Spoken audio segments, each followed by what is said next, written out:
హల్లెలూయా.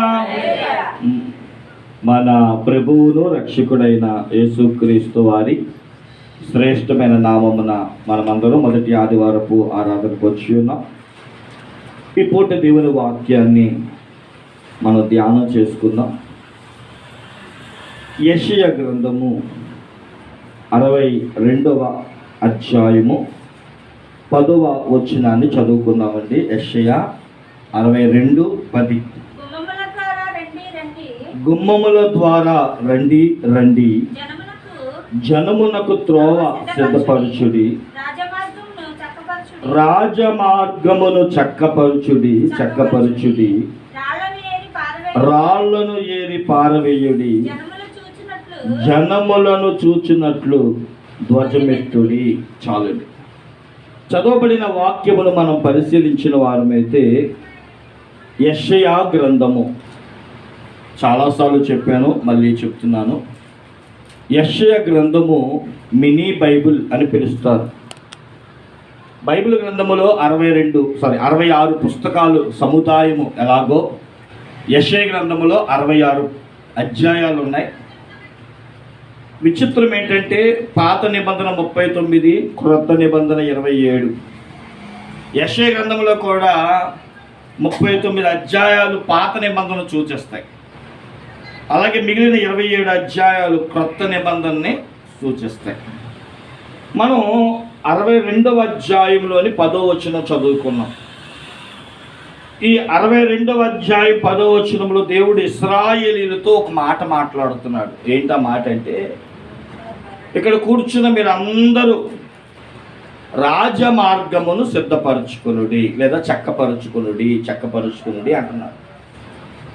రాజమార్గం ఏంటి అని అంటే పరలోక రాజ్యము మన కొరకు ఆ మధ్యాకాశములో ఎదురు చూస్తుంది. మన కంటికి కనబడే ఆకాశమును మనం పరలోకంగా చూస్తూ, అక్కడ 7 ఆకాశాలు ఉన్నాయి. దాని గురించి చరిత్ర చెప్పుకుంటే చాలా లోతైన అనుభవంలోకి వెళ్ళిపోతుంది. కానీ మనకున్న సమయాన్ని బట్టి మనం అందరం పరలోకానికి వెళ్ళాలని భక్తి చేస్తున్నాం. పరలోక రాజ్యం కొరకే ఎదురు చూస్తున్నాం. ప్రయాస, ప్రార్థన, విజ్ఞాపన, కన్నీరు అంతా దేవుని రాజ్యం కొరకే. కానీ ఈ పరలోక రాజ్యానికి వెళ్తుంటుందంట కొన్ని రాళ్ళు మనుషులకి, అనగా ప్రతి విశ్వాస జీవితంలో కొన్ని రాళ్ళు అనేవి అడ్డుగా ఉన్నాయంటండి. ఏమున్నాయి అడ్డుగా? రాళ్ళు అడ్డుగా ఉన్నాయంట. ఆ రాళ్ళు మీరే తీసుకోవాలి. విచిత్రమైన తెలుసా, 2 మాటలు మనం గమనించాం. రాజ్య మార్గమును చక్కపరుచుకునుడి, రాళ్లను ఏరి పారవేయుడి. పరలోక రాజ్యాన్ని చక్కపరుచుకునేది మా అయ్యగారు చక్కపరిచేస్తారు, మా ఆయన చక్కపరిచేస్తారు కాదు. ఎవరికి వారు పరలోకానికి సిద్ధపడాలి, పరలోకానికి కనిపెట్టాలి, విశ్వసించాలి, నమ్మాలి. పరలోక రాజ్యం ఉందని తమ జీవితాలను ఆ రాజ్యము కొరకు ప్రతిష్ఠించుకోవాలి. అలా ప్రతిష్ఠించిన విశ్వాస జీవితంలో నమ్మి బాప్తీసం పొంది విశ్వసించి నేను పరలోక రాజ్యానికి వారసురాలు అనిపించుకుంటున్న సమయంలోనంట మన జీవితంలో కొన్ని రాళ్ళు అడ్డుగా ఉన్నాయంట. బైబిల్ గ్రంథంలో 3 చోట్ల రాళ్ళు తీసేశాడు లేదా రాళ్ళు తీసుకోండి అన్నాడు. ఒకటి, ఇదిగో ఈ పరలోక రాజ్యాన్ని చక్కపరుచుకునే విషయంలో రాజ్య మార్గంలో మొదటిగా మనం రాళ్ళు తీసుకోవాలంట. రెండవది, యెషయా గ్రంథం 5వ అధ్యాయంలో 2వ వచనం కానీ చదివితే దేవుడంట ఐగుప్తు నుండి ఒక ద్రాక్ష తోటను తీసుకొచ్చి నాటాలనుకున్నాడంట. సత్తు కలిగిన భూమిలో ఒక గింజను తీసుకొచ్చి సారవంతమైన ఆ భూమిలో దాన్ని నాడుతూ ఉన్న సమయంలో దానికోసం ఆయన తవ్వడం మొదలెట్టాడంట. ఈ తవ్వుతూ ఉన్నప్పుడు ఆయనకి ఏం అడ్డు వచ్చినాయి అంటండి? రాళ్ళు అడ్డు వచ్చినాయి అంట. చూడండి, కొన్నిసార్లు మనం మొక్కలు నాడుతూ ఉంటాం. నేను విన్నాను, నాకు పెద్ద మొక్కల గురించి ప్లాంటింగ్ గురించి తెలియకపోయినా ఒక ఆంటీ గారు నాకు బీరకాయలు ఇచ్చారు. ఆ బీరకాయ వండుదామని చెప్పి అమ్మగారికి ఇస్తే ఏమిటి చేదు అన్నారు. అప్పుడు ఆంటీ గారు వండుకున్నారా అని అడిగినప్పుడు ఆంటీ చేదు వచ్చినాయి అని అంటే ఆవిడ అంది, అయితే అయ్యా వేరుకి ఏదైనా రాయి కానీ ఏమైనా పెంకు కానీ తగులుంటుంది, అందుకని చెట్టుకి ఏమొచ్చేసింది, చేదు వచ్చేస్తుంది, అయితే నేను చూసుకోలేదయ్యా అన్నారు. అప్పుడు నాకు అనిపించింది, ఏంటి రాయి తగిలినా పెంకు తగిలినా ఏమొచ్చిందంట, చెట్టుకి చేదుతనం వస్తుందంట. అప్పుడు నాకు అనిపించింది, దేవాతి దేవుడు కూడా ద్రాక్ష తోట కారుతనం రాకూడదని ద్రాక్ష తోట చేదు రాకూడదని, ఆ ద్రాక్ష తిని సంతోషించాలని చెప్పి ఆయనే తవ్వుతూ ఉన్నప్పుడు ఏమొచ్చినాయి అంట, రాళ్ళు వస్తాయంట. ఆయనే తీసి దాన్ని పక్కన పాడవేశాడంట. కానీ విచిత్రం ఏంటి అంటే అది ఏ చెట్టు, ఏ కాయలు కాసినాయంట, చేదే, కారు ద్రాక్ష కాసిందని బైబిల్ చెప్తుంది. ఇక మూడవది, దీని బైబిల్ అక్కర్లా, మన జ్ఞానంతో ఆలోచించవచ్చు. బియ్యంలో రాళ్ళు. ఏ రాళ్ళు అండి? తీసుకుంటాం బియ్యంలో రాళ్ళు. వడ్ల గింజ ఉన్నా సరే తీసి పడేస్తాం. ఎందుకని? తినేవచ్చుగా, ఏమైపోద్ది? మన కోసం కష్టపడి గవర్నమెంట్ వాళ్ళు రాళ్ళు వేసి మరి ఇస్తా ఉంటే పడేస్తాం. ఎందుకు అంటే చిన్న రాయే కానీ మన ఆహారాన్ని పాడు చేస్తుంది, మన పంటిని పాడు చేస్తుంది, మన దేహాన్ని పాడు చేస్తుంది అని చెప్పి ఏమంటే తినే అన్నంలో రాళ్ళు ఏరుతామే. అయితే ఈరోజు మనం నేర్చుకునే మొదటి అనుభవం ఏంటి అంటే రాజ్య మార్గంలో ఉన్న రాళ్ళు ఏరు పారవేయాలి. అసలు రాజ్య మార్గం యొక్క అనుభవాలు ఎలా ఉంటాయి? చదవండి యెషయా గ్రంథము 35వ అధ్యాయం 8వ వచనం.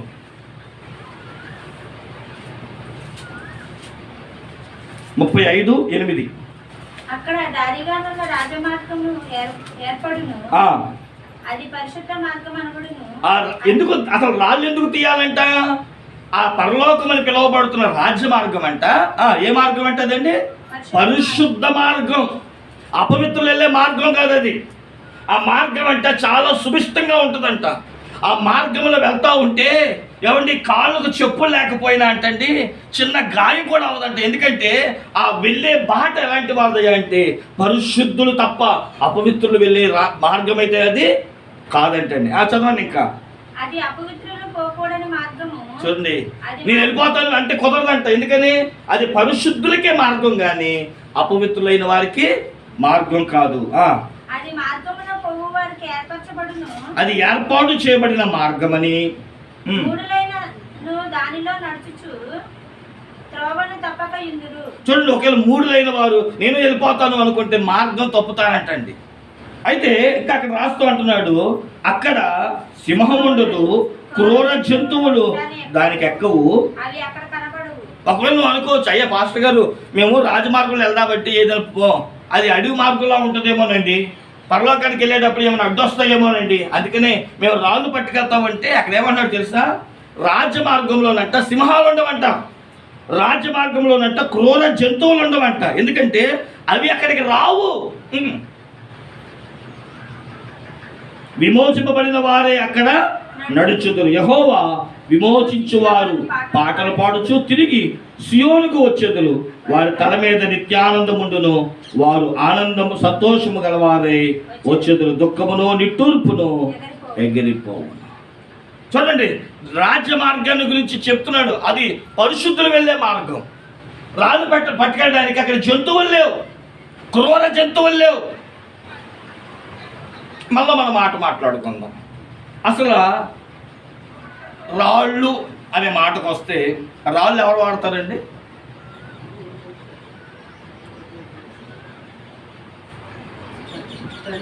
బైబిల్ గ్రంథం మార్కు సువార్త 5వ అధ్యాయంలోకి వెళ్తే యేసుక్రీస్తు ప్రభు వారు కపెర్నహూము అనే ప్రాంతానికి వెళ్ళారంట. అక్కడ ఒక వ్యక్తి ఉన్నాడు. ఆ వ్యక్తిని ఏమని చెప్పారంటే సేనా అనే దెయ్యములు పట్టిన వ్యక్తి అంట. ఈ సేనా దెయ్యాలు పట్టిన వ్యక్తి ఏం చేస్తున్నాడు? సమాధుల్లో ఉంటున్నాడు. ఆ సమాధి గుండా ఎవరైనా వెళ్తున్నారనుకోండి వారి మీద కేకలు వేస్తున్నాడంట, అరుస్తున్నాడంట. ఇంకా చెప్పాలంటే పిచ్చోడు కాబట్టి, ఆ దెయ్యం పట్టిన పిచ్చితనం వచ్చింది కాబట్టి ఆ దారి గుండా వెళ్ళే వాళ్ళంటే ఏం చేస్తారు చెప్పండి? ఇప్పుడు రాళ్ళను తీసుకుని ఇసురుతున్నాడంట. ఇంకా బైబిల్ చెప్తుంది తన దేహము తన స్వాధీనంలో లేదు కనుక ఆ రాళ్ళతో తన్ను తాను గాయపరుచుకుంటున్నాడంట.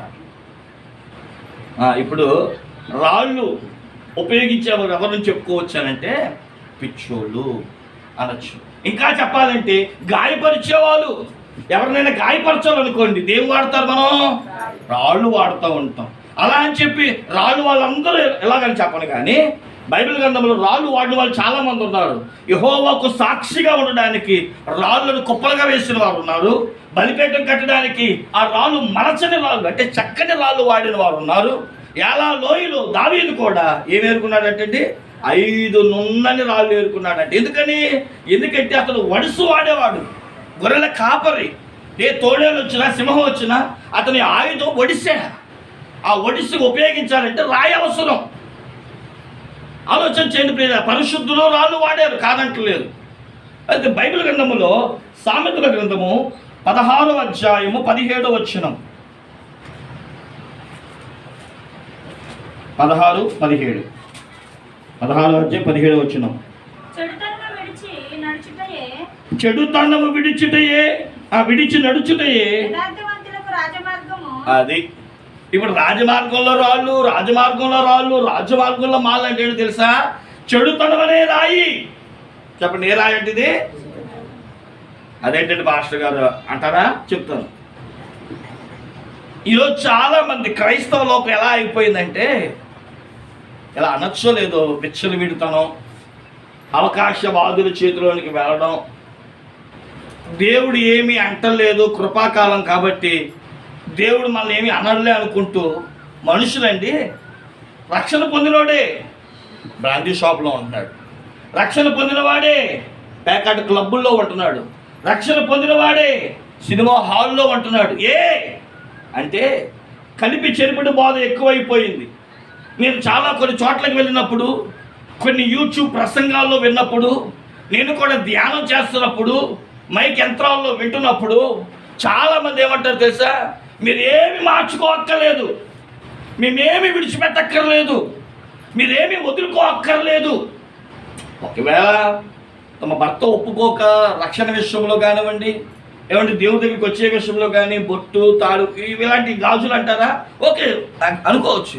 కానీ చాలామంది యేసును నమ్మి విశ్వసించి రక్షణ బాప్తిసం పొందిన వారు సైతం కూడా త్రాగుతున్నారు, తిరుగుతున్నారు, జూదమాడుతున్నారు, వ్యభిచరిస్తున్నారు.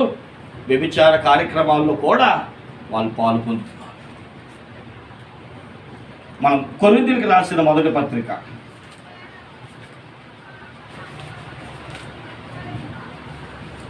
1 కొరింథీయులకు రాసిన పత్రిక 10వ అధ్యాయం 4-5 వచనాలు చదువుదాం ఒకసారి. అందరూ ఆత్మ సంబంధమైన ఒకే పానీయమును పానము చేసిరి, ఎలయనగా తమను వెంబడించిన ఆత్మ సంబంధమైన. చూడండి పిల్లలు, ఇశ్రాయేలు గురించి దేవుడు మాట్లాడుతూ వాళ్ళందరూ కూడా ఒకే బండ కింద నీళ్లు తాగుతూ, ఒకే ఆహారాన్ని తీసుకుంటూ ఈ మేఘస్తంభములను అగ్నిస్తంభములను నడుస్తున్నారంట.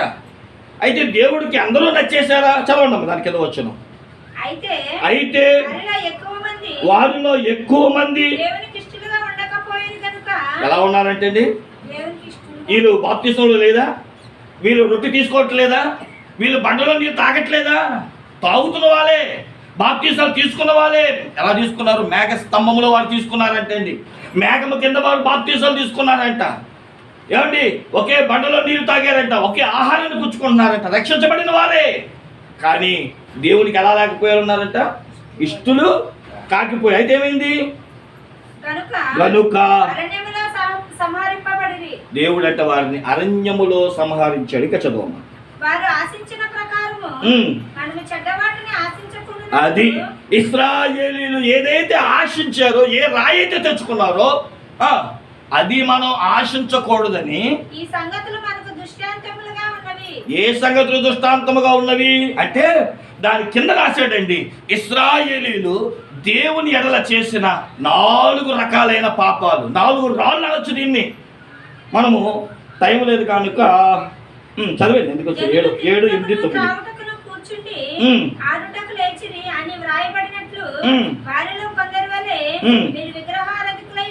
నంబర్ 1, ఇశ్రాయేలీయులను దేవుడు మన ముందు పెడుతూ దుశ్శాంతముగా, ఇది గమనించండి, ఇశ్రాయేలు చేసిన పొరపాటు చేయొద్దు అంటున్నాడు. ఇది దేనికో తెలుసా? నంబర్ 1, మీరు విగ్రహారాధికులు కాకునుడి. విగ్రహారాధన చేస్తున్న దాని గురించి ఏం రాశాడు? విగ్రహారాధన అంటే విగ్రహారాధన కాదండి, జనులంట ఆ బొమ్మను ముందు పెట్టుకొని తిని త్రాగి ఆడుతున్నారంట. ఎక్కడ? నిర్గమకాండం 32వ అధ్యాయం మనందరూ తెలుసుగా. మోషే సీనాయి కొండ మీదకి ఎక్కినప్పుడు ఏమండి అహరోను దగ్గరికి వచ్చి, ఏడయ్యా మీ అన్నయ్య ఏడయ్యా, మమ్మల్ని నడిపించిన వాడు ఏడయ్యా అంటే, నాకేం తెలుసు అంటున్నాడు అహరోను. అలా కాదయ్యా అని అంటా ఉంటే, నాకు ఏం చేయాలో తెలియట్లేదు. మళ్ళీ 2వ రోజు వచ్చారు, అయ్యా ఏం చేస్తావో మాకు తెలియదు, మా ముందు నడవడానికి మమ్మల్ని నడిపించిన దేవుడు ఒకడు కావాలి. అవసరమైతే మా బంగారం అంతా ఇస్తాం అంటే, అయితే ప్రతివాడు ముక్కులోను చెవుల్లో ఉన్న బంగారాన్ని తీసుకురమ్మన్నారంట.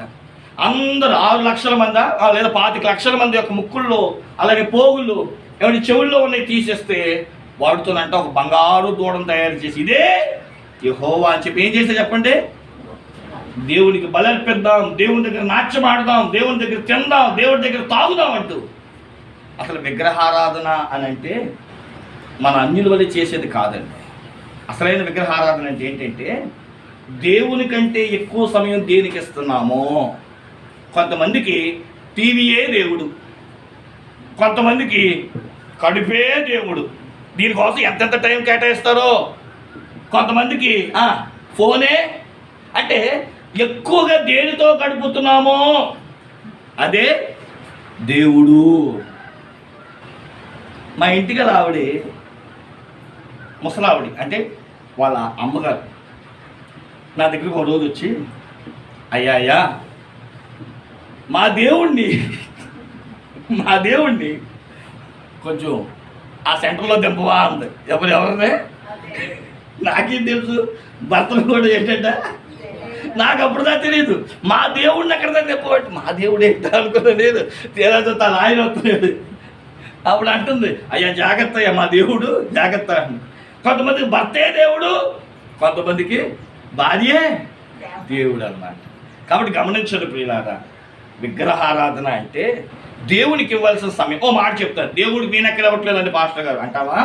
దేవునికి సమయం ఇవ్వడం అంటే ఆదివారం పాటు గుడికి వచ్చేసి ఓ 2 గంటలు దేవుని గుడిలో కూర్చొని 4 మాటలు అయ్యగారు చెప్తుంటే వినేసి అమ్మయ్య ఆరాధన అయిపోయిందని చెప్పి మళ్ళీ తిరిగి ఆరాధన దాకా కూర్చోవడం కాదండి.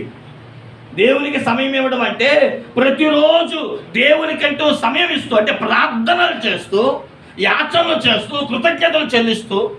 క్రైస్తవుడు కనీసం దావీదు గారు అయితే 7 సార్లు ప్రార్థన చేశాడంట, దానియేలు గారు అయితే 3 మార్లు ప్రార్థన చేశారంట. మరి మన భక్తులు మీరు ఎన్నిసార్లు ప్రార్థన చేస్తున్నారు నాకు తెలియట్లా. కనీసం అన్నింటిలో దశమ భాగం ఇస్తున్నాం మనం. దేవునికంట టైంలో కూడా ఏమి ఇవ్వాలంట చెప్పండి, 24 గంటలంటే దశమ భాగం ఎంత? 2 గంటలు 40 నిమిషాలు అంతేనా? 10 అంతేగా. అంటే రోజుకి దేవుడి దగ్గర ఎంతసేపు కూర్చోవాలి? మాట్లాడరే అమ్మా, డబ్బులు ఇమ్మంటలే దేవుడు, ఏమంటున్నాడు? సమయం కొంచెం నాకు చాలు, నీతో గడిపే ప్రతి క్షణము ఆనంద బాష్పాలే చాలునయ్యా. దైవజనులు పరమజ్యోతి గారు పాడుతున్నారు, నీతో గడిపే ప్రతి క్షణం నాకు ఆనందమయ్యా అంటున్నారు. కొంతమంది కంటే 24 గంటలు చాలలేదంటే దేవుడి దగ్గర కూర్చోడానికి. మనం కొన్నిసార్లు 10 నిమిషాలు కూర్చున్నాము, చాలాసేపు అయిపోయింది అనుకుంటాం మనం. తప్పు ప్రియులారా, దేవునికంటే దేనికి సమయం ఇస్తున్నావు? ఉద్యోగానికి ఇస్తున్నావు సమయం, తప్పులేదు. భార్యకి ఇస్తున్నావు సమయం, తప్పులేదు. ఇంటికి ఇస్తున్నావు సమయం, తప్పులేదు. మరి దేవుడికి సమయం ఏది? అందుకనే వీళ్ళంట దేవునికి సమయం ఇవ్వట్లేదంట. దాన్ని దేవుడు ఏమని రాశాడంటే విగ్రహ ఆరాధన. తినడానికి సమయం ఇస్తున్నాం, వండుకుంటాంగా, వండుకోవడానికి ఎంతసేపు పట్టిద్దండి? కనీసం 10 నిమిషాలు పట్టిద్ది. కుక్కర్ అయినా చెప్పాలి 10 నిమిషాలు పట్టిద్దా? ఆ 10 నిమిషాలు దేవుడికి ఇస్తున్నావా? ఆలోచించాలి. రెండవది ఏంటంట, అక్కడ రాస్తూ ఉన్నాడు, మరియు వారి వల్లే మనము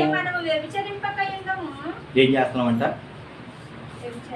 వారిలో కొందరు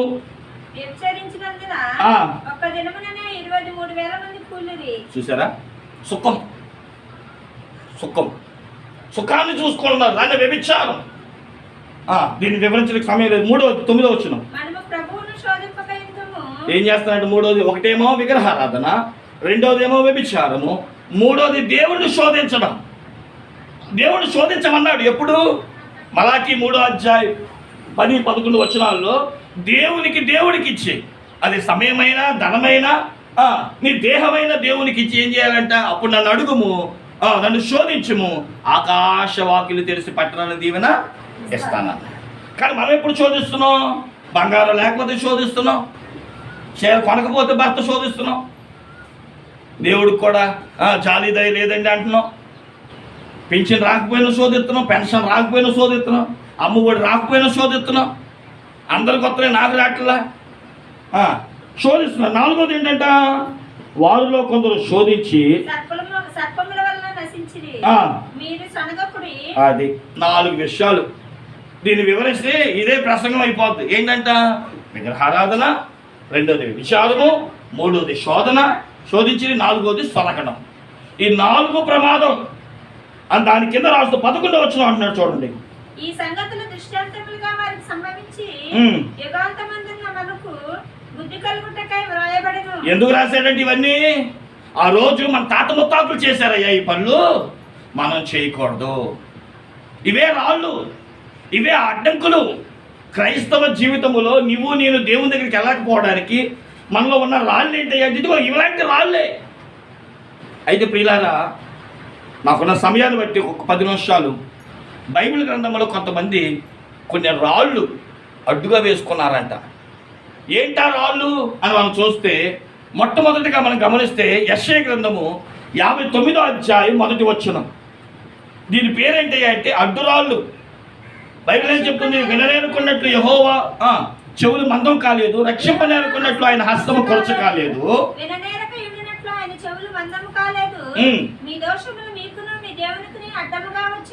ఏంటివి అడ్డురాళ్ళు?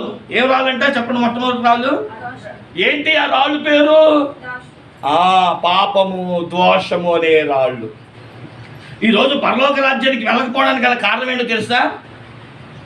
దేవుణ్ణి నమ్ముకుంటున్నాం, దేవుని విశ్వసిస్తున్నాం, బలలో పాలు పొందుతున్నాం, బల్లారాలు కూడా పుచ్చుకుంటున్నాం, కానీ మనకు కొన్ని అడ్డురాళ్ళు వేసుకుంటున్నాం. ఏంటా రాళ్ళు అని అంటే పాపము. ఏంటి పాపము? దాన్ని చదువుకున్న 4 చెప్పుకోవచ్చు. దేవుని మీద సొనగడం, సొనుగుడు, గొనుగుడు. చెప్పండి ఏంటంట? ఇవి వింటాకి చిన్న పదాలు. ఎక్కడ వినబడతాయి ఇవి ఎక్కువ అంటే చెప్పండి. నాకు తెలిసి దీనికి ఒక ప్లేస్ ఉంది, వంటగది. వంటగది. విచిత్రం ఏంటయ్యా అంటే భర్త పెద్దగానే మాట్లాడతాడు, అప్పుడు దాకా నువ్వు కూడా పెద్దగానే మాట్లాడుతావు. ఇక మనం గెలవలేము అనుకున్నాం అనుకోండి, మాట్లాడదే వంటగదిలోకి వెళ్ళిపోతాం.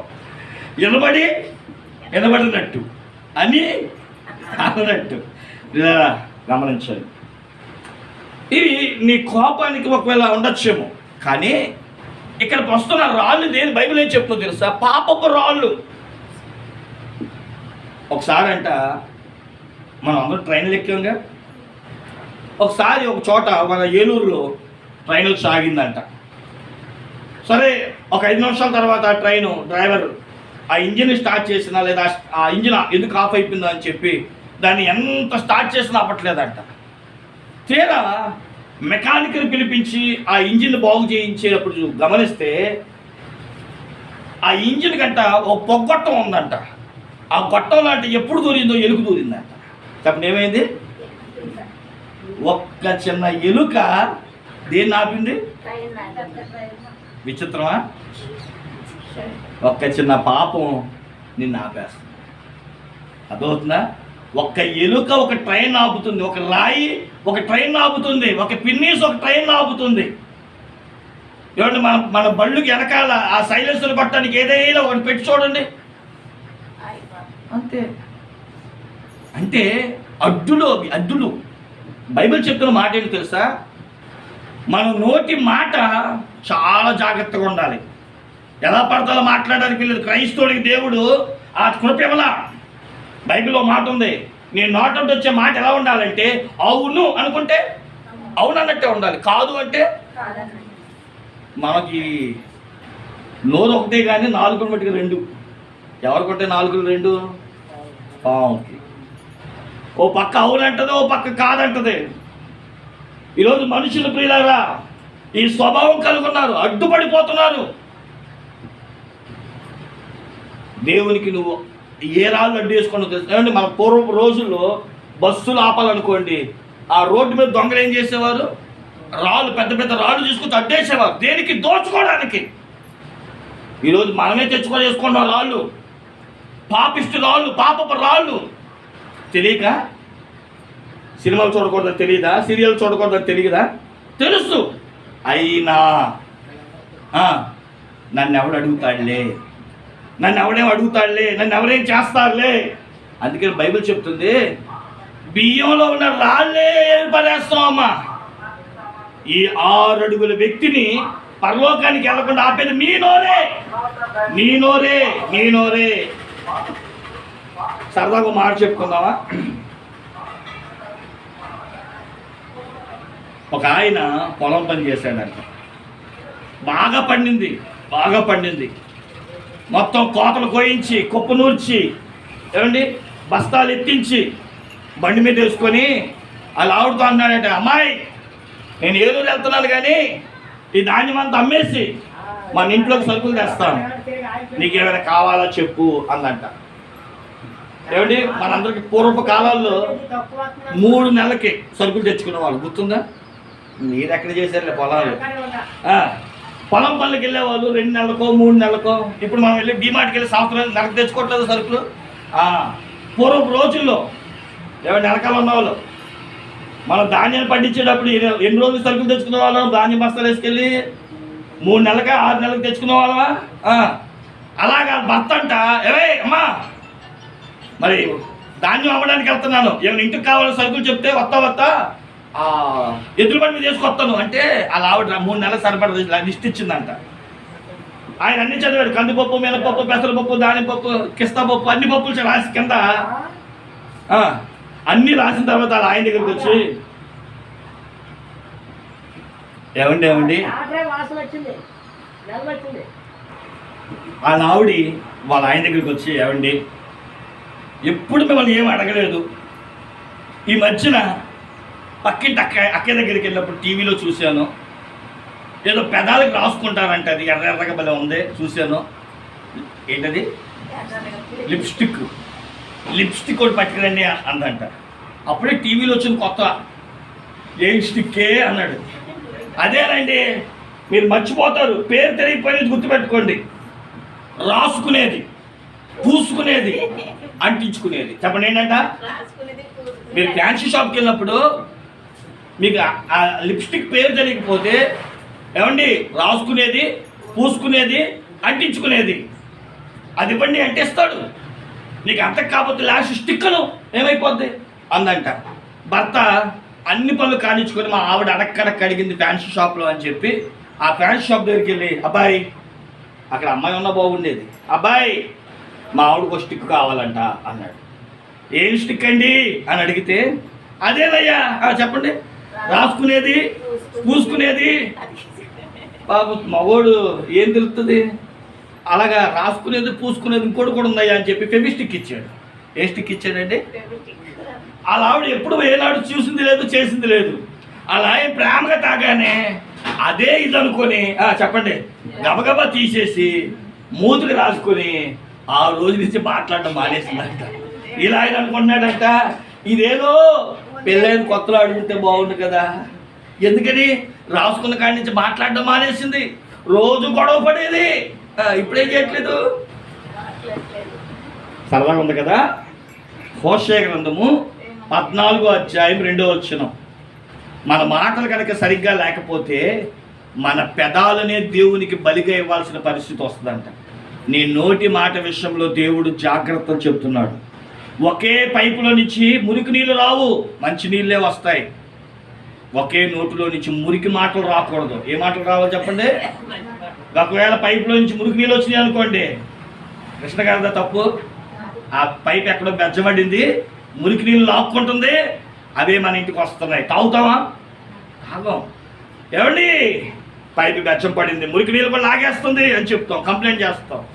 మరి ఈ చిన్న దాన్ని అరంగళం పైపు అయితే, అరంగళం పైపులోంచి వచ్చే నీళ్ళే నీకొద్దు, బియ్యంలో ఉన్న చిన్న బెడ్డ నీకొద్దు, కానీ నోట్లో నుంచి వచ్చే మాట మురికి మాట అయితే మట్టిగా నీ ఇష్టమా? నీదా నోరు? జాగ్రత్త. ఇప్పుడు నీ ఇష్టం వచ్చినట్లు మాట్లాడితే ఒక రోజు వస్తుంది చెప్పండి, దేవుడు కూడా నోరు మూయించే రోజు వస్తుంది. స్తోత్రం చెప్పండి, హల్లెలూయా. అలా దేవుడు నిన్ను నోరు మూయించే కంటే ఇప్పుడే మనం ఏం చేద్దాం, మన పాపాలను మన స్వాధీనంలో పెట్టుకుందాం. మన నోటంటే మన మాటలు చెడ్డే వస్తే, అది బూతు మాట అయినా ఇంకా ఏ మాట అయినా జాగ్రత్త, అది నీకు దేవునికి అడ్డుగా ఉండకూడదు. రెండో మాట చదువుతాం ప్రియులారా, చదవండి త్వరగా. మత్తయి సువార్త 23:37. 23:37. యెరూషలేమా, ప్రవక్తలను చంపుచును, నీ యొద్దకు పంపబడిన వారిని రాళ్లతో కొట్టుచును ఉండుదానా. ఎవరేంటంట? రెండో రాయి ఏంటి? కీడు చేసే రాళ్ళు. ఏ రాయి ఏంటండి ఇది? కీడు చేసే రాళ్ళు. ఏంటి రాళ్ళు పని? దీన్ని కూడా మాటతో పోల్చుకోవచ్చు. ఏంటా కీడు అంటే పూర్వ దినాలంట. 2 దినవృత్తాంతముల గ్రంథం 36వ అధ్యాయం. 2 దినవృత్తాంతముల గ్రంథం 36వ అధ్యాయం 15వ వచనం చదివితే 36:15. వారి పితరుల దేవుడైన యెహోవా తన జనముల యందును తన నివాస స్థలములందును కటాక్షము గలవాడై వారి యొద్దకు తన దూతల ద్వారా వర్తమానం పంపుచూ వచ్చెను. ఆయన పెందల కడ లేచి పంపుచూ వచ్చినను. వారి దేవుని దూతలను ఎగతాళి చేయుచు, ఆయన వాక్యములను తృణీకరించుచు, ఆయన ప్రవక్తలను హింసించుచు రాగా నివారింప శక్యము కాకుండా యెహోవా కోపం ఆయన జనుల మీదకి వచ్చెను. పూర్వం అంటే దేవుడు మనుషుని ప్రేమించి ఆయన దూతలు ఇచ్చి పంపించాడంట. ఎవరా దూతలు? పాస్టర్ గారు వెళ్ళి ఇదిగో ఇదే యెహోవా మాట అని చెప్పేవాడు. అక్కడ ఉన్న ప్రజలంట, అరే వీడు మనల్ని హెచ్చరిస్తాడా, వీడు మనల్ని ఏలు పెట్టి చూపిస్తాడా, చంపేద్దాం పద అని చెప్పి ఆయన అక్కడ ఉంటా ఉంటే హేళన చేస్తారంట. ఆయన మీదకి కోడిగుడ్లు టమాటాలు వేసి కొట్టేవారంట. ఇంకా ఆ దైవజనుడి మాటలు ఇంకా కఠినంగా ఉన్నాయనుకోండి, అంటే దేవుడి మాటలు ఇంకా కఠినంగా ఉన్నాయనుకోండి, రాళ్ళు తీసుకొనంట చంపేసేవారంట. పూర్వ దినాల్లోనంట తమ జీవితాలను సరిచేసుకోవడానికి ఇష్టపడేవాళ్ళు కాదు. అందుకనే దైవజనులను ప్రవక్తలను ఏం చేస్తూ వచ్చేవారంట? వాళ్ళు రాళ్లతో కొట్టి చంపేవారంట. అదే చెప్తున్నాడు, ప్రవక్తలను రాళ్లతో కొట్టి హింసించేవారు. ఈ రోజుకే జరుగుతున్నాయి. ఏంటి అయ్యి బాబాయ్ పాస్టర్ గారు కొడుతున్నారా? అక్కర్లా. రాయే అక్కర్లా. రాయి కంటే పదునైన మాటలు చాలు. నీకు తెలుసా? ఆలోచన చేయండి. మా మీద కూడా చాలా మాటలు వచ్చినాయి. ఒక ఆవిడైతే పాస్టర్ గారికి 2 ఇల్లు ఉందంటుంది. ఆలోచించండి, ఆవిడ ఎక్కడ చూసిందో లేనిపోయింది. ఏమండి పాస్టర్ గారు అలాగా ఇలాగా కొంతమంది ఉంటారు పిల్లరా, దైవజనుల మీద చాడీలు చెప్పడమే ఒక పని. అయ్యగారు అందరినీ ప్రేమిస్తారు కానీ మమ్మల్ని ఎందుకో చూడడం. దైవజనులు అందరినీ సమానమే. ఏంటంటే సమయం లేక మీ దగ్గరికి రాలేకపోతున్నామేమో తప్ప ఇచ్చేవారంటే ప్రేమ, ఎవరోనంటే తక్కువ, లేదంటే మీరు ఎంత ఇస్తున్నారో దాన్ని ఎత్తుక్కొని చూసుకునే వాళ్ళైతే నా మట్టుకైతే నేను కాదు. బయట వాళ్ళ గురించి నేను మాట్లాడను. కానీ ఒకవేళ నువ్వు ఎవరైనా సరే, ఎవరైనా బయట దైవజనుల గురించి ఒక మాట చెప్పినప్పుడు మనకు అది తెలియనప్పుడు మనం మౌనంగా ఉండడమే మంచిది. అంతేగాని అలాగా అని చెప్పి ఆయన గురించి ఇంకో 100 మందికి చెప్పడం. ఒక మాట చెప్తాను, తెలియని దాని గురించి మాట్లాడు, తెలిసిన దాని గురించి ప్రార్థన చేయంతే. అంతేగాని దాన్ని నలుగురికి చాటించాల్సిన అవసరం, ఎందుకంటే అతడు నీ దైవజనుడు. బైబిల్ చెప్తుంది దైవజనుడు ఎందుకు అలా చేస్తున్నారు. ఇర్మియా 1:9 ఉంటుంది. ఇర్మియా అంటాడు, అయ్యా నేను చిన్నోన్నయ్యా, నేను ఎలానయ్యా అంటే, ఇర్మియాతో దేవుడు అంటాడు, అసలు నీ పని ఏంటో తెలుసా? కట్టుట నీ పని, పెళ్ళగించుట నీ పని. చదవండి ఒకసారి ఇర్మియా 1:9. దైవజనుడు పని ఏంటి? ఎందుకు దైవజనుడి మీద రాళ్ళు విసురుతున్నారు? అప్పుడు యెహోవా చెయ్యి చాపి నా నోరు ముట్టి ఇలాగ సెలవిచ్చెను, ఇదిగో నేను నీ నోట నా మాటలు ఉంచి ఉన్నాను, పెళ్ళగించుటకును, విరగగొట్టుటకును, నశింపచేయుటకును, పడద్రోయుటకును, కట్టుటకును, నాటుటకును. అది పాస్టర్ గారిని ఎందుకు ఆడిపోసుకుంటారో తెలుసా? తప్పు చేస్తూ ఊరుకోడు, ఖండిస్తాడు, పెళ్ళగిస్తాడు, నశింపజేస్తాడు. అందుకనే ఎవరొద్దు మనకి అలా చెప్పే అయ్యగారు. మీకు తెలుసా, చాలామంది నా దగ్గరికి వచ్చి, అయ్యగారు అలా చెప్పకండి,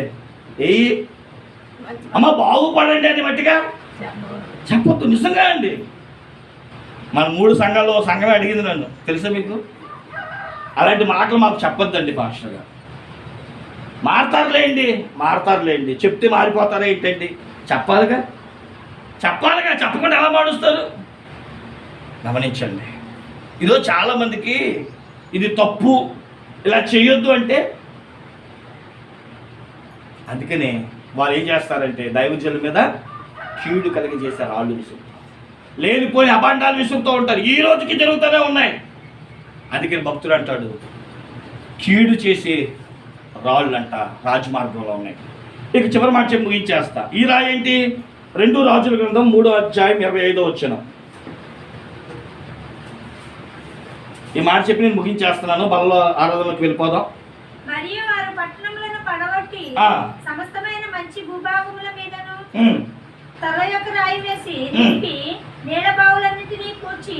అది ఇది పూర్తి చేసే రాళ్ళంట. దేన్ని పూడుస్తున్నారు? అందరికీ దాహాన్ని తీర్చి, అందరికీ సమృద్ధినిచ్చే, అందరి అవసరాలకు ఉపయోగపడే వాటినే పూర్తి చేస్తాం. అంతెందుకండి, ఆదికాండం 26వ అధ్యాయం మనందరికి తెలుసు. ఇస్సాకు గెరారు ప్రాంతానికి వచ్చాడంట. అప్పుడు ఆయన పరిశీలిస్తేనంట వాళ్ళ నాన్నగారు అంతకుముందు బావులు తవ్వాడంట. ఈ ఫిలిస్తీన్లు ఏం చేస్తారో తెలుసా? మన్నుతోనూ రాళ్లతోనూ ఆ బావిని పూర్తి చేశారంట. ఎందుకని? మేము తప్ప ఎవడో ఈ నీళ్ళు తాకూడదు, ఇది ఎవరికి ఉపయోగపడకూడదు, అందరూ దాహాలతో చచ్చిపోవాలి తప్ప అందరూ నీళ్ళు తాగి బతకూడదు, మేమే బతుకు, మాదే బతుకు. తప్పండి. ఇతరుల మీద, ఇతరుల జీవితాల్లో మన్ను పోసే రాళ్ళు ఇవి. ఇతరుల బ్రతుకుల మీద రాళ్ళు విసిరి ఉన్నా. ఎవరైనా నలుగురు బాగుంటే చూడలేం. కాబట్టి ప్రియులారా, ఇలా కూడా మనం ఉండకూడదు. ఇతరుల సంసారాల్లో, ఇతర బ్రతుకుల్లో, ఇతర జీవితాల్లో మనం మన్ను పోసే వారంగాను, రాళ్ళు వేసే వారంగాను మనం ఉండకూడదు. అది నీదైనా, నీ బంధువులదైనా, నీ ఇరుగు పొరుగు వారిదైనా, ఎవరిదైనా. నీటి ఓట దేవుని వాక్యం అండి. అందరికీ వినబడే వాక్యాన్ని ఇప్పుడు ఆ ఒక్క ఆవిడ బట్టి నేను ఏం చేస్తాను? ఒకవేళ ఉదాహరణగా ఇక్కడే అనుకుందాం. ఇప్పుడు కనుక నేను చెప్పాను అనుకోండి, ఆవిడ వచ్చేమంది, అయ్యగారు మీరు అన్నట్టు మాటలు చెప్పొద్దండి అని. ఇప్పుడు చెప్పడం మానేస్తే ఒక ఆవిడ గురించి చెప్పండి, సంఘం అంతటికి చెప్పలేదుగా. అప్పుడు ఏం చేసినట్లు? అందరినీ పాపంలోనికి నడిపించిన వారు అవుతాం. కాబట్టి ప్రియులారా, నీళ్లు బావులు అనేది మనం గమనించిన వారైతే సంతోష సమాధానాలతో ఉన్న కుటుంబాల్లో, ఏమంటే పరిచర్యలో మనం రాళ్ళు వేసి దాన్ని పోడ్చకూడదు. అందరికీ నీటి ఓటైన జీవజలం పారాలే తప్ప పారే నీటిని రాళ్ళు వేసి ఆపకూడదు. యేసుక్రీస్తు ప్రభువారు నీ కొరకు, నా కొరకు ఆయన శరీరాన్ని, రక్తాన్ని ఎందుకు కార్చాడంటే మనమందరము సమృద్ధి కలిగిన జీవంలోనికి రావాలని, అందరూ పరలోకానికి చేరాలని. యేసుక్రీస్తు ప్రభువారు చనిపోయి సమాధి చేయబడినప్పుడు కూడా, ఏమండి, మత్తయి 28, యోహాను 21వ అధ్యాయం, మార్కు 16, లూకా 24లో కూడా ఈ రాయి ఎవరు తీస్తారా అనుకున్నారంట అక్కడ ఉన్న స్త్రీలు. ఆ రాయి వాళ్ళకు అడ్డుగా ఉందని తెలిసి ఆకాశం నుండి ఒక దేవదూత వచ్చి, చెప్పండి, ఆ రాయిని దొర్లించి అడ్డుగా ఉన్న యేసుక్రీస్తు ప్రభువారి దగ్గరికి వెళ్ళడానికి ఉన్న ప్రతి ఆటంకాలు తొలగించింది. ఈరోజు యేసే రక్తం నిన్ను నన్ను పరిశుద్ధపరచాలనుకుంటుంది. నిన్ను పరలోక రాజ్యమైన ఆ రాజ్య మార్గానికి చేర్చాలనుకుంటుంది. ఈరోజు ఆ నీటి ప్రవాహం, ఆ రక్తపు యొక్క జీవజలం నిన్ను నన్ను శుభ్రపరుస్తుంటే, ఏమండి, మనం కడుక్కుంటూ మనలో ఉన్న రాళ్ళు ఏరుకొని పారవేయగలిగితే, నాలో ఉన్న చెడు అనే రాయి ఏముందో ప్రభు, అది నా నోరా, నా జీవితమా, నా ప్రవర్తన, నా లక్షణమా, ఏదైనా నాలోంచి తీసివేయవా, నాలో ఉన్న రాళ్ళు ఏరి పారవేయవా నువ్వు అడగగలిగితే, ఆయన బలలో పాల్గొంటున్న నీకు నాకు ఆ నీ రాజ్యం అనగా రాజ్య మార్గమును దేవుడు సిద్ధపరిచి పరిశుద్ధులు ఉండే స్థలంలో దేవుడిని ఉంచుతాడు. దేవుడి మాటను దీవించునుగాక.